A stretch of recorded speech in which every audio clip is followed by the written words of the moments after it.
मैं दिनेश कुमार शर्मा, माध्यमिक सरस्वती विद्या मंदिर रामपुरा, कक्षा 10 में समाज ज्ञान का छठा अध्याय केंद्र सरकार।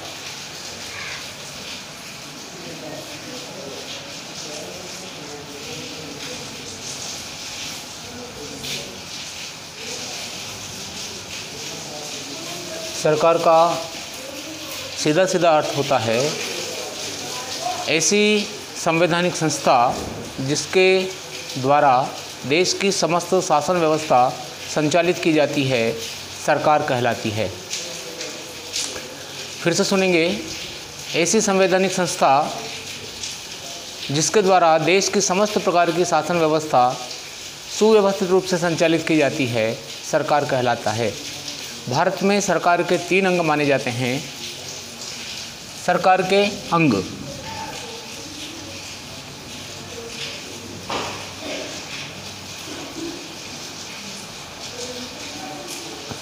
तीन अंग माने जाते हैं सामान्यतया। पहला है व्यवस्थापिका, दूसरा है कार्यपालिका और तीसरा है न्यायपालिका।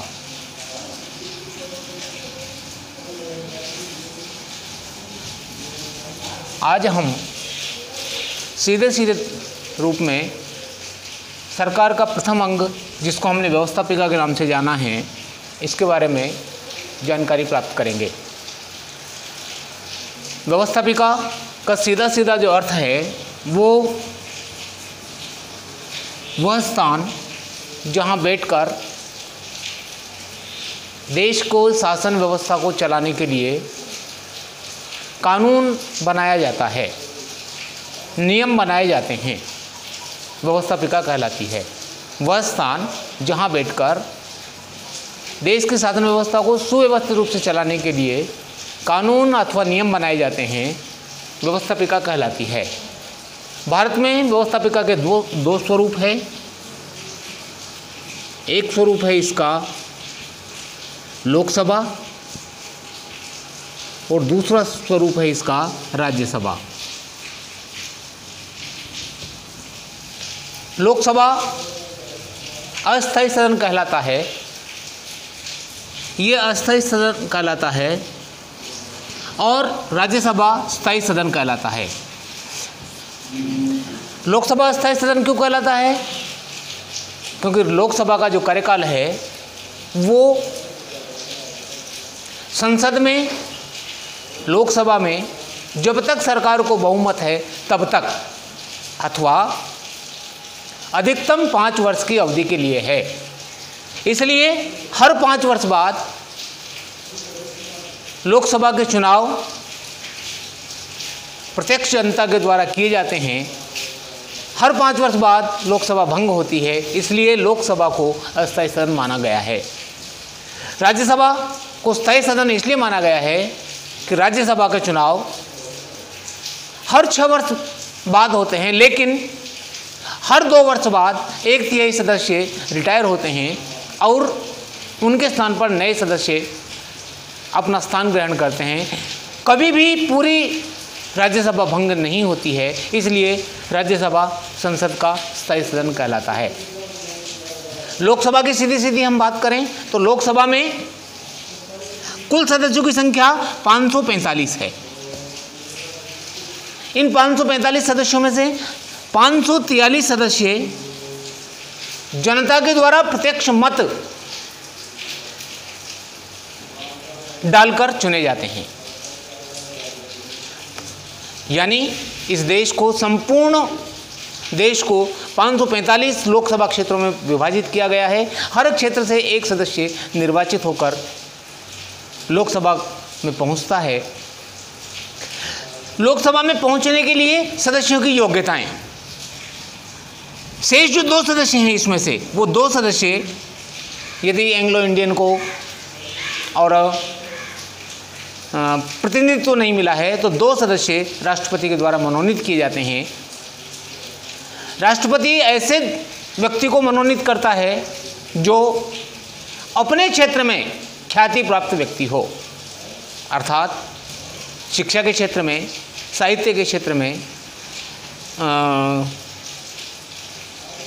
क्रीड़ा के क्षेत्र में, किसी न किसी क्षेत्र में वो यदि ख्याति प्राप्त है तो उसको राष्ट्रपति महोदय के द्वारा मनोनीत किया जाता है 2 सदस्यों को।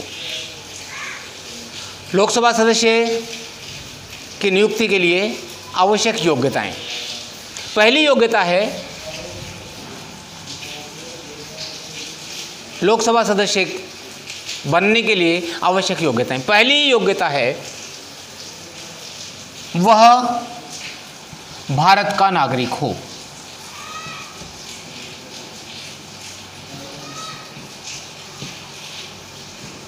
ये पहली योग्यताएं हैं। देश भर में किसी भी राज्य का, किसी भी गांव का नागरिक किसी भी लोकसभा क्षेत्र से चुनाव लड़ सकता है। दूसरी योग्यता है उसकी न्यूनतम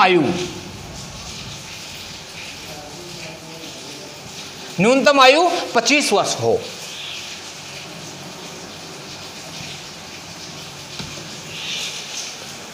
तीसरी योग्यता है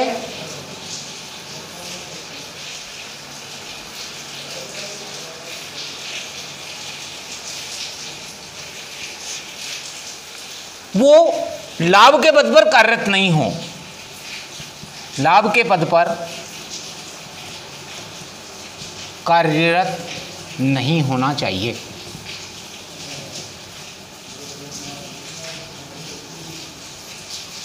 चौथी योग्यता है दिवालिया अथवा पागल ना हो। और पांचवी योग्यता है संविधान की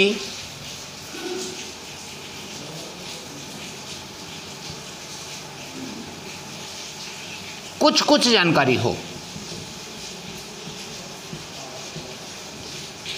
ये लोकसभा सदस्य बनने के लिए ये 5 योग्यताएं होना नितांत आवश्यक है। ये 5 योग्यताएं जिसके पास है वो लोकसभा का चुनाव लड़ सकता है।